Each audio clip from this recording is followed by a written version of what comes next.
La propreté de la ville de Yaoundé préoccupe le gouvernement depuis l'annonce des 2 événements majeurs qui doivent se tenir au Cameroun dans les prochains jours. La 14e conférence ministérielle de l'Organisation mondiale du commerce du 26 au 29 mars 2026 et la visite pastorale du pape Léon XIV du 15 au 18 avril 2026.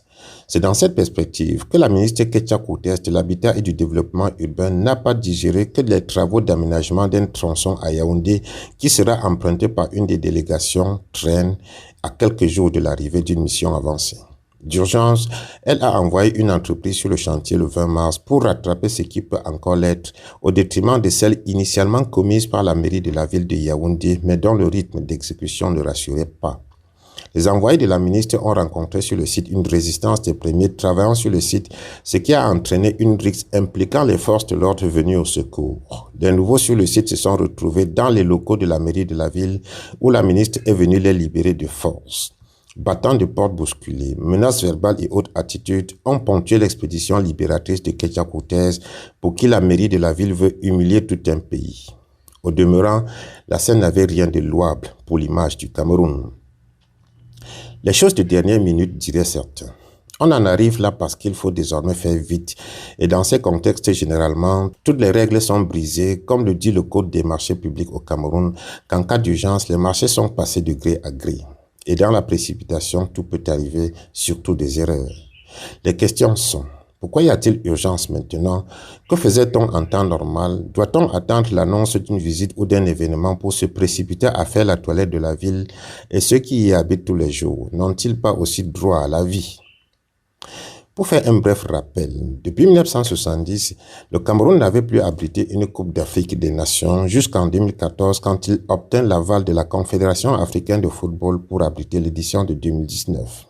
L'accord de la CAF, qui restait propriétaire de la compétition, était assorti des conditions de mise à niveau des infrastructures sportives existantes et la construction de nouvelles, de même que la construction des routes, des hôtels et autres infrastructures de tourisme. Le Cameroun eut toutes les peines du monde à remplir ces conditions, malgré la surveillance et l'évaluation continue du niveau d'avancement par l'instance fêtière. La compétition dut subir un glissement, selon l'expression du président de la République, à cause de l'incapacité du gouvernement à respecter les délais. Prévue par la suite en 2021, la compétition s'est finalement déroulée du 9 janvier au 6 février 2022, tout en étant dénommée CAN 2021, à cause des prouesses du Cameroun dans le respect des délais. Mais là n'est pas le plus grave, le fait de ne penser à faire sa toilette que quand on attend un visiteur. Le plus grave, c'est qu'à peine le visiteur parti, les infrastructures rénovées ou reconstruites ont rapidement retrouvé leur état nature, primitif. Le stade de Douala-Japoma a été déclaré après quelques mois inapproprié pour accueillir les matchs de la phase éliminatoire pour la coupe suivante. Les routes aménagées tout autour se sont dégradées à une vitesse inquiétante et ressemblent en 2026 à un champ de ruines. À Yaoundé, le stade Olympe est l'un des opprobres que les ministres de Paul Biya ne lui ont jamais jeté dessus. Il comporte même en son sein un hôtel qui n'est visible qu'à partir des bureaux du ministère de la Jeunesse et des Sports. Le reste du site non occupé a été dépecé et vendu comme un gibier.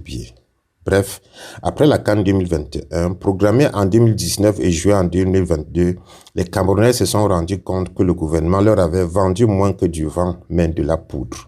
Toutes les agitations offertes au public avant et pendant ont montré le vrai visage de la farce une fois le coup de sifflet final donné sur les stades et les rideaux de la compétition tombés, simplement parce qu'il fallait faire vite. Et comme le vieil adage est têtu, qui fait vite fait 2 fois. La sortie du ministre Koutes du Développement urbain et de l'Habitat n'est en rien rassurante quant à la volonté réelle du gouvernement d'offrir un cadre de vie amélioré aux populations. Si l'intention était de s'assurer que les travaux d'aménagement urbain sont exécutés et livrés à date, elle devrait être en train de lutter ainsi sur les routes tous les jours. Il suffirait de se référer au taux d'exécution du budget d'investissement public communiqué tous les trimestres par les comités régionaux de suivi pour se rendre compte qu'il y a des cas où on est à 2% au délai expiré et surtout avec le budget consommé. Mais comme le gouvernement a à cœur plus une image à soigner que le bien-être à assurer aux populations, on peut assister à cette débauche d'énergie qui défie tous les protocoles et usages officiels pour se retrouver dans les caniveaux au propre. Preuve que les défis personnels gouvernent les milieux politiques au pouvoir, où les uns et les autres sortent des muscles pour montrer qu'ils sont les plus forts, là où on s'attend à ce que tous les muscles soient mis ensemble pour montrer la force dans l'unité, pour le bien-être des populations. L'image, on dirait, préoccupe désormais les gouvernants parce que l'Organisation mondiale du commerce va passer par le pays et le pape ensuite. Mais l'image, tout le monde le sait, elle ne reflète pas souvent le fond parce qu'elle est traitée, polie, modifiée en fonction de ce qu'on veut faire voir. Mais une fois la fête passée et tout le make-up lavé, le vrai visage apparaît aussi hideux qu'avant.